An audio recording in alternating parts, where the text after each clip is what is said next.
Assalamualaikum warahmatullahi wabarakatuh. Berjumpa lagi bersama pecinta bola sejati. Apa kabar sahabat pecinta bola sejati? Semoga hari ini kita selalu dalam lindungan Allah Subhanahu wa taala. Baru-baru ini Pandit Malaysia memperbincangkan pemain tim nasional Indonesia, baik yang bermain di Liga Indonesia maupun yang bermain di Liga Eropa. Untuk mengetahui informasinya lebih lanjut, mari kita simak videonya bersama-sama. Dan sekarang ini masa dia adalah masa untuk Indonesia. Ada campuran beberapa jenis pemain daripada Liga 1, iaitu pemain-pemain seperti Enando Ari, pemain-pemain seperti Rizky Ridho, pemain-pemain seperti Witan Sulaiman juga yang daripada Liga 1. Pemain-pemain Ramadan Sananta. Pemain-pemain yang berpangkalan di Eropah. Kita ada Nathan Chuao. Kalau aku tak sebut salah nama dia. Rafa Struik. Ada Rafa Struik, ada Eva Jenner, ada Marcelino Ferdinand.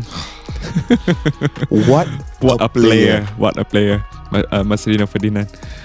Dan juga ada beberapa nama lain yang sejak akhir-akhir ni meniti di bibir-bibir peminat bola sepak Indonesia, seperti Justin Hubner yang baru saja melengkapkan perpindahan dia ke pasukan J1 iaitu Cerezo Osaka.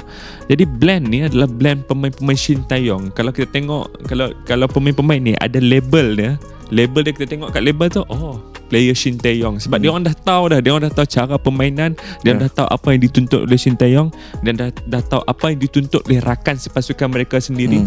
Kalau kita tengok prestasi pemain, aku nak single out pemain seperti Rizky Ridho yang a permanent fixture dalam plan Shin Tae-yong, sama ada untuk pasukan bawah 23 ataupun pasukan senior kan.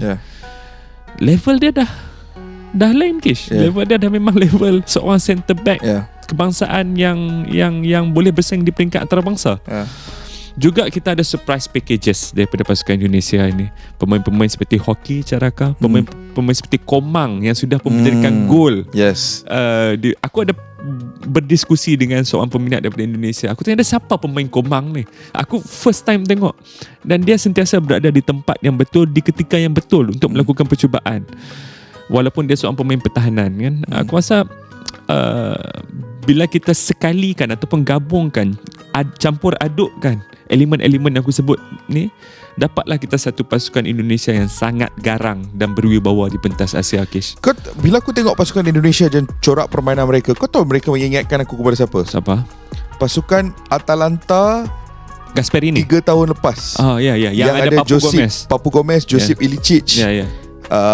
Setup pun lebih kurang sama kan, 3 di bawah. Betul, setup tu lebih kurang sama, tapi it's the way they play. It's the cara mereka beroperasi dengan bola dan juga tanpa ada bola, dan keberanian yang ada pada pasukan ini. Dia macam ni dekat Asia Tenggara ni, bagi aku ada satu wabak yang akan sentiasa membelenggu bola sepak. Wabak inferiority complex. Akan sentiasa membelenggu mana-mana pasukan di Asia Tenggara, kerana sebagai sebuah negara, sebagai sebuah kawasan, kita sentiasa dilihat sebagai kawasan yang kecil, third world nations. Kalau tolak tepi Singapura, yang lain semua dilihat sebagai the less important ones, third world nation, tak begitu besar, tak begitu penting. Walaupun kita ada populasi yang cukup besar Asia Tenggara, khususnya dengan Indonesia kan, tetapi inferiority complex, di mana kita sentiasa rasa kita lebih kecil, kita lebih kita tidak cukup bagus, kita tidak sebesar negara-negara lain. Itu akan sentiasa bermain di fikiran, dan benda ni trickle down kepada so many different aspects of life, dari segi budaya, bahasa, sukan, bola sepak, right? Dan itu akan memberi impact kepada cara kita bermain, terutamanya di pentas tertinggi. Tapi kalau aku tengok Piala Asia tempoh hari, dan aku tengok kejohanan bawah 23 sekarang ni, there is a sense of fearlessness. Tak ada rasa takut daripada Indonesia bila hang tengok cara dia bermain. Mainlah lawan Australia ke, mainlah lawan Jordan ke, di Piala Asia itu mainlah lawan Jepun ke, Iraq ke, dia still main tanpa sebarang rasa takut ataupun gusar. Dan bagi aku, the ability to overcome inferiority complex itu adalah mungkin kontribusi terbesar Shin Tae-yong kepada budak-budak ni. Ya, baru aku nak sebut tadi tu. Tidak sah untuk kita berbicara tentang pasukan Indonesia versi kali ini kalau kita tidak berbicara tentang Shin Tae-yong. Ya.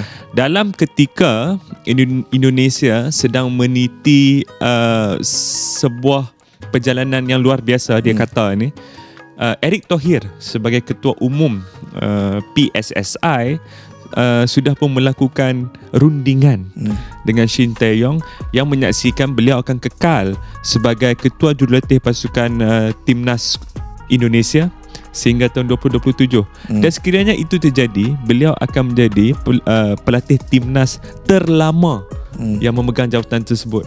Cuba hang tengok Indonesia dikala Shin Tae-yong mula-mula mengambil daripada Scott McManamy kalau tak silap aku sebelum tu.